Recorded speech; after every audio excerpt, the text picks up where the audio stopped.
It's remarkable to consider how someone could transition from being the queen of Hollywood to an actual princess, only to vanish from the silver screen forever. Grace Kelly wasn't just any movie star. She was the shimmering vision of elegance and icy beauty, someone who seemed to glide across the screen like she was born to be there. At the height of her fame, she walked away.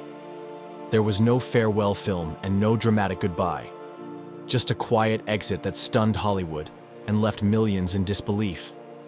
Behind that picture-perfect smile and flawless persona was a woman whose real life was far more complicated than the fairy tales written about her. This wasn't simply a Hollywood departure, it was a full-blown disappearance. And the reasons behind it were deeper, darker, and more tragic than most ever realized. Grace Patricia Kelly was born into privilege, no doubt about it. Her family in Philadelphia was well off. Her father, a 3-time Olympic gold medalist in rowing and a self-made millionaire in the construction industry. Her mother was equally accomplished, a model and a physical education coach at the University of Pennsylvania. But despite their wealth, the Kellys were still looked down on by the city's old money elite, largely due to their Irish Catholic roots. This undercurrent of social exclusion was something that shadowed Grace's childhood.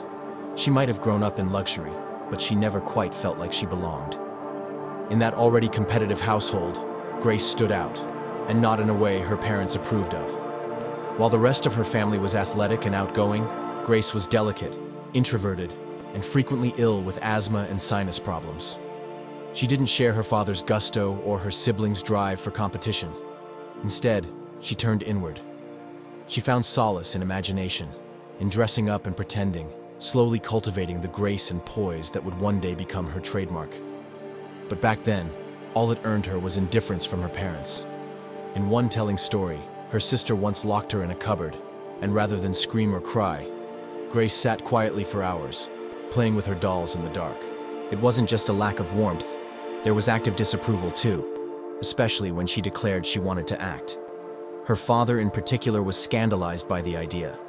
In his words, being an actress was just a cut above a streetwalker. That harsh judgment didn't stop her though. With quiet resolve, she pursued acting anyway, helped along by her uncle, George Kelly, a Pulitzer Prize-winning playwright who became her mentor and supporter. With his help and her own stubborn determination, Grace was accepted into the American Academy of Dramatic Arts in New York City. To pay her way through school, she took modeling jobs, slowly transforming herself from the reserved girl in bulky sweaters to the ethereal blonde bombshell the world would soon fall in love with. Her polished accent, a result of diction lessons and even wearing a clothespin on her nose, became part of her elegant image. Her family mocked it, of course, but for Hollywood, it was perfect. Her rise was quick. A small part in 14 Hours caught the attention of Gary Cooper, who cast her in High Noon. From there, things snowballed. Mogambo with Clark Gable, The Country Girl with Bing Crosby, and her Oscar win for Best Actress. She became Alfred Hitchcock's favorite muse, embodying his ideal of the cool, mysterious blonde. On screen, she was calm and composed, but off-screen, things were anything but. There was a pattern to her relationships: older, often married men. Gary Cooper, Clark Gable, Ray Milland, Bing Crosby, even William Holden. They all reportedly shared more than just screen time with her. Her affair with Milland became the stuff of gossip columns. Hedda Hopper, Hollywood's tabloid queen, dragged her through the mud, branding her a homewrecker and even a nymphomaniac. The scandal almost derailed her career, but Grace somehow came out untarnished in the public's eyes. She managed to walk that line between controversy and class like no one else. Then came Prince Rainier of Monaco.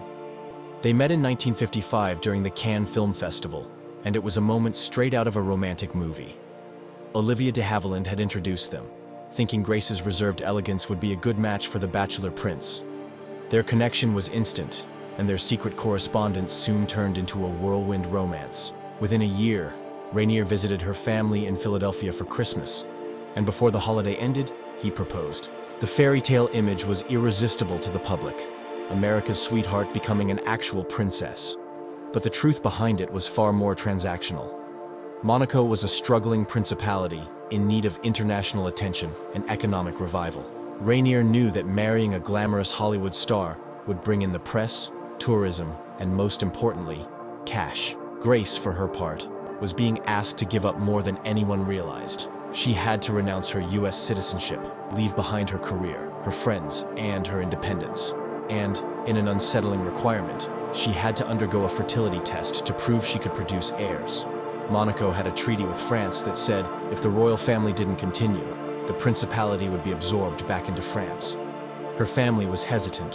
Her father balked at the $2 million dowry demanded by the palace, but eventually agreed to pay half. Grace paid the other half herself, and so, in 1956, Grace Kelly left Hollywood for good. She filmed High Society, her final movie, while already engaged, wearing her real diamond engagement ring in the film. Then came the wedding, watched by 30 million people across the globe.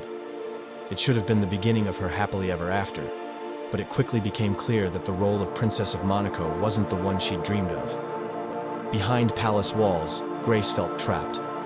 Rainier banned her films from being shown in Monaco, erasing a part of her identity. The royal duties were rigid and relentless. Her husband, once charming, now seemed distant and cold. His focus shifted to the affairs of state, while Grace became increasingly isolated. Her creative outlets were stripped away, and when she tried to return to acting in 1962 with Hitchcock's Marnie, the backlash from Monaco was brutal. The idea of their princess playing a criminal on screen was too much. The people were outraged, and Grace was forced to decline the role. Her days were filled with ceremonial obligations, but none of them stirred the passion that performing once had.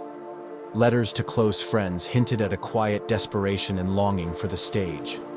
Despite her polished appearances, those closest to her began to notice a growing sadness behind her eyes. Attempts to immerse herself in arts and philanthropy offered brief moments of joy. And in private, she confessed that the applause she once knew was now just a distant echo. The sadness of that decision lingered for years. She later admitted that she missed acting terribly. It wasn't just a job, it had been her way of expressing herself, of escaping the expectations placed on her. And now it was gone. Even her children seemed to sense the distance. Princess Caroline and Prince Albert later spoke of feeling closer to their nanny than to their mother. Grace, by her own admission, was a strict disciplinarian, perhaps repeating the kind of parenting she herself had received. Over time, her marriage began to unravel in private, even if the public still saw the perfect royal couple. Rumors of Rainier's infidelity began to circulate. Then came that fateful day in September 1982. Grace was driving with her 17-year-old daughter Stephanie on the winding roads above Monaco when tragedy struck. It's believed that she suffered a stroke behind the wheel, sending their car plunging over a steep cliff. Stephanie survived. Grace did not. She died at the age of 52. Her life cut short, just as she seemed to be regaining a sense of self. Her funeral drew dignitaries and stars from all over the world. James Stewart, her co-star and longtime friend, gave a moving eulogy saying, "Grace brought into my life, as she brought into yours, a soft, warm light. Every time I saw her was a holiday of its own." Prince Rainier never remarried. He was buried beside her in 2005. The image of Grace Kelly remains frozen in time. The perfect face, the regal poise, the Hollywood royalty who became real royalty.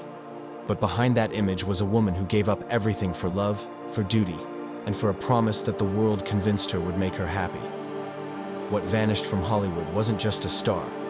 It was an artist, a dreamer, a woman who longed to be seen for more than her beauty, and who spent the rest of her life living in the shadow of her former self. If this story moved you or shed new light on a legend's complicated legacy, don't forget to like the video, subscribe to the channel, and tap the bell icon so you never miss a deep dive into the lives behind the legends.